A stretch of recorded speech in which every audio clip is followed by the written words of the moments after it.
কিছু নেই, আপনারা সবাই জেনে গেছেন। আমি সর্বোচ্চ সবার কাছে আমি বিনীতভাবে অনুরোধ করতেছি, আমার বোনের যেভাবে মৃত্যু হয়েছে আমিও খুনির ফাঁসি চাই। আমি আমার পরিবারের সবার পক্ষ থেকে আমি আমার বোনের মৃত্যুর খুনির ফাঁসি চাই।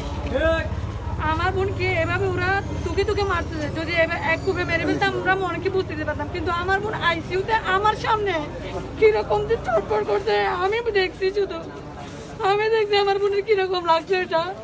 আমিও চাই ও আমার বোনকে যেভাবে মারছে আমার বোনের খুনির ফাঁসি হোক, এটা আমি চাই। আমি সমিতির হাটের মেয়ে হয়ে আমি অনেক গর্ববোধ করে বলতেছি আমার সব ভাইয়ের আমাদের সাথে আছে। আমার ভাইদের সহযোগিতার মাধ্যমে সকল মিডিয়ার মাধ্যমে আইনি প্রশাসনের সবার কাছে আমি বিনীতভাবে অনুরোধ করতেছি আমার বোনের খুনির পাশে যে আমার আর কিছু বলার নেই। আমার বোনের আত্মা যেন শান্তি পায়। আমার বোন মৃত্যুর আগে পর্যন্ত আমার বোন কাগজ চেয়েছিল যে শুধু খুনিকে ফাঁসি দেওয়ার কথাটা লেখার জন্য। আমরা বুঝতে পারি না যে আমার বোনের তো আওয়াজ ছিল না, শুধু কাগজ খুঁজতেছিল আর কলম খুঁজতেছিল, কিন্তু আমার বোন অনেক আগে আমাদেরকে বলছিল যে আমি যদি মরেও যাই তারপরে তোরা কিন্তু ওই খুনিকে ছাড়বি না, যতদিন পর্যন্ত খুনির ফাঁসি না হয় ততদিন পর্যন্ত আমার বোনের আত্মা শান্তি পাবে না।